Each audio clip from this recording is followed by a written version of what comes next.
Masters Vessel Classical Academy, Primary Section. On the roll.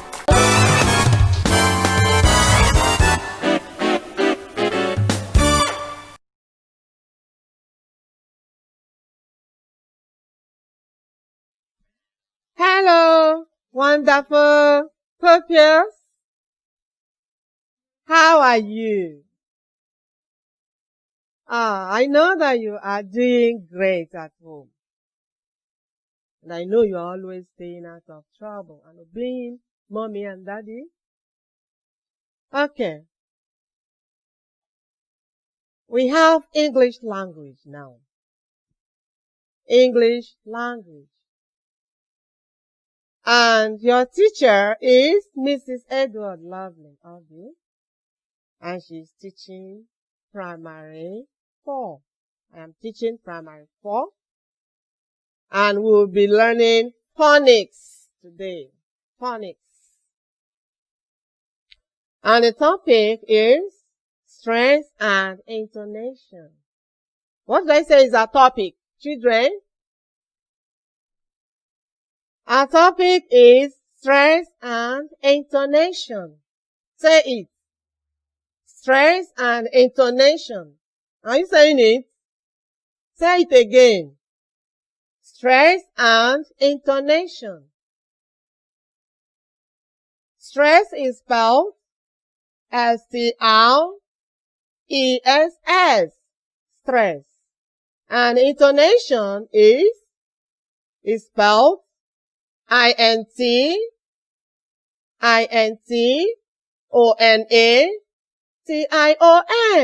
Intonation. Good. That is what we'll be discussing today, stress and intonation. And by the end of this lesson, children, pay attention. You should be able to define stress. I say that at the end of this lesson, you should be able to define stress. Again, you should be able to state the different uses of falling tone with examples. You should be able to state the different uses of falling tone with examples. Number 3, you should be able to state the different uses of rising tone with examples. And lastly, you should be able to carry out some exercises on stress and intonation. Okay, let's go on. Now, what is stress? Stress means the emphasis placed on the words in speaking. The emphasis placed on the words in speaking. That is the meaning of stress. And by emphasis, I mean where you pay particular attention. Where you pay particular attention when you are speaking. And intonation means the way in which the level of your voice changes. Intonation is the way in which the level of your voice changes in order to add meaning to what you are saying. So when you are speaking, your voice should not be on the same level. Your voice, you speak through your voice, and as you're speaking, your voice should change. It should vary. The production of your words should vary. So, the intonation is the way in which the level of your voice changes in order to add meaning to what you are saying.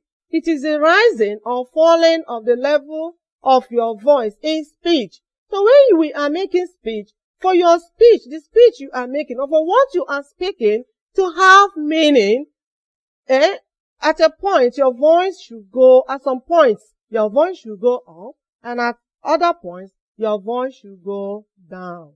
So the level of your voice changes in speech making. And that is what we mean by intonation. Okay. Now, there are different intonation patterns. There are different intonation patterns. Some examples are the falling tone. The falling tone.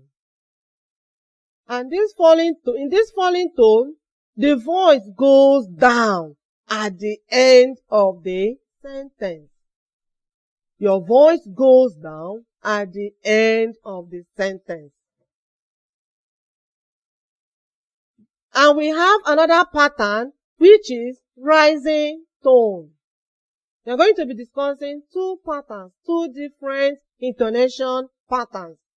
The first one is falling tone, in which the voice goes down at the end of the sentence. And we'll also discuss rising tone, in which the voice goes up at the end of the sentence. So let's go on. Let's start with falling tone. And falling tone is represented by an arrow facing downwards. Can you see the arrow on the screen, children? Good. So, the falling tone is represented by an arrow facing downwards. Now, let's look at the different uses of falling tone. The different uses of falling tone. 1. To make statements. We use the falling tone to make statements. Now, let's look at these two examples on the screen. I want you to repeat after me. I am hungry. I am hungry. So at the end of this sentence, at the end of this statement, your voice should go down. That is why you have that arrow facing downwards after the statement. I am hungry. Repeat after me. Have you done that? I am hungry. Chimoya, are you repeating after me? Good luck. Are you repeating after me? Victor, I hope you are paying attention. Okay. Another example there is, this is my house. This is my house. You notice that at the end of the sentence, my voice went down. Remember, we are treating the falling tone. And we say that you use the falling tone to make statements. We use it to make one statement. And your voice goes down at the end of the statement you are making. The second example, once again, is, this is my house. Okay, let's proceed. Now, you also use the falling tone for exclamation. We use it for exclamation. You know that exclamation is part of speech, one of the parts of speech. You either call it exclamation or interjection. An exclamation is used to express surprise, pain, grief, joy, anger, etc. Okay, so examples here are, how disgusting. How disgusting. You notice that my voice went down at the end of this exclamation. And you notice that there is an exclamation mark before the arrow facing down. So when you are writing your own, make sure your work is well punctuated. Where you should put the exclamation mark, you put it. Where you should put period or stop, comma, or question mark, learn to punctuate your work well. Okay, another example there is, what a shame. What a shame. You notice that my voice went down at the end of the exclamation. Okay. Now, another use of falling tone is to ask WH questions. We use falling tone to ask WH questions. And examples are, what is your name? What is your name? Now, at the end of that sentence, you notice that there is a question mark because the statement is a question. It's a question.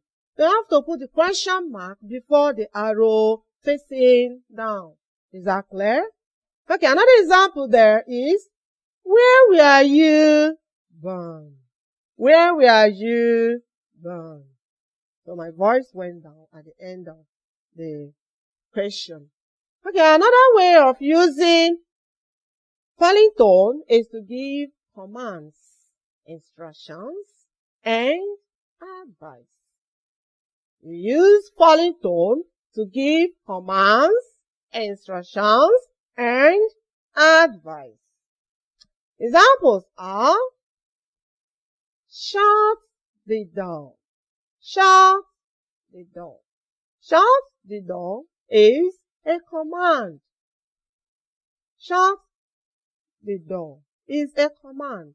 And there is an arrow there, though it was not well placed. If you look carefully, you will see the arrow facing down. Another example is, do have some sweets, please.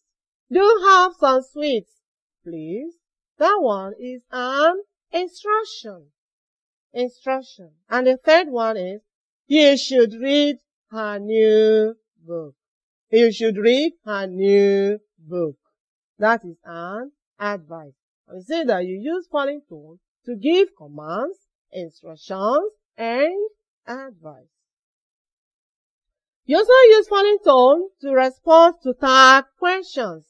You also use falling tone to respond to tag questions. Examples, they are coming, aren't they? Yes, they are. They are coming, aren't they? Yes, they are. The second example there is, you won't leave, will you? You won't leave, will you? No, I won't. Okay. You also use falling tone to greet people. You use falling tone to greet people. Examples, good morning, sir. Good morning, sir. The second example is, good evening, ma. Good evening, ma. Okay, let's discuss how to use the rising tone. The rising tone is represented by an arrow facing up. Can you see the arrow, children? The arrow is there. It is represented by an arrow facing up. The rising tone is used for the following purposes. Now, let's know the different uses of rising tone. Number one, to ask yes or no questions. We use rising tone to ask yes or no questions. Let's take some examples. Is he coming? Repeat after me. Is he coming? So, is he coming is a yes or no question. Is he coming? And the answer could be yes or no. So we use the rising tone to ask yes or no questions. An example is, you are going to school. You are going to school. Okay. We also use the rising tone to ask tag questions. We use falling tone to answer tag questions. And we use rising tone to ask tag questions. So we use falling tone to respond to tag questions. But we use rising tone to ask tag questions. Now let's take some examples. A. You finished everything, didn't you? You finished everything, didn't you? An example is, Blessing is intelligent. Blessing is intelligent. Isn't she? Blessing is intelligent. Isn't she? Another example is, Treasure works hard. Doesn't she? Treasure works hard. Doesn't she? Okay. Now we also use rising tone for making polite requests. We use rising tone for making polite requests. Examples are, pass me the salt, please. You are making a request. You want somebody to give you the salt container. And the way you should make the request, at the end of the request, your voice should go out. Pass me the salt, please. Another example there is, could I have some water, please? Could I have some water, please? And the last example is, should I go home? Should I go home? Okay. The last use of rising tone is to show a pause when listing items. We use rising tone to show a pause when listing items. To show a pause simply means a brief stop when you are listing items. Then examples. At the supermarket, David bought some milk. At the supermarket, David bought some milk, tea bags, and soft drinks. At the supermarket, David bought some milk, tea bags, and soft drinks. Okay, pupils, this lesson is over and done with here. But before we go, a recap of what we have done so far. We started by saying that our topic is stress and intonation. And we define stress as the emphasis placed on words in speaking. And we also say that intonation is the way in which the level of your voice changes in order to add meaning to what you are saying. It is the rising or falling of the level of your voice in speech. We also discussed the two intonation patterns, such as falling tone and rising tone. We also gave the different uses of falling tone, such as to make statements, for exclamation, to ask WH questions, to give commands, instructions, and advice, to respond to tag questions, and to greet people. We also saw the various uses of rising tone, such as to ask yes or no questions, to ask tag questions, to make polite requests, and to show a pause when listing items. How we doubt we have come to the end of today's lesson. But before we go, take down your assignment, which must be done and submitted to me. The assignment is number 1. Define the terms stress and intonation. Define the terms stress and intonation. 2. Give any 3 uses of falling tone with 2 examples. Give any 3 uses of falling tone with 2 examples. 3. Give any 2 uses of rising tone with 2 examples. Number 4. Read the sentences below carefully. If your voice goes up or down on the last word by drawing arrow, the arrow facing up or the arrow facing down. Is that clear? Good. Now, the sentences are, who are you? Who are you? Are you his father? Are you his father? May I sweep the room, please? May I sweep the room, please? Jump into the water. Jump into the water. Okay. The last assignment there is, in my school bag, I have a pencil. In my school bag, I have a pencil, a ruler, some counters, and 2 exercise books. Thank you for listening, and goodbye for now.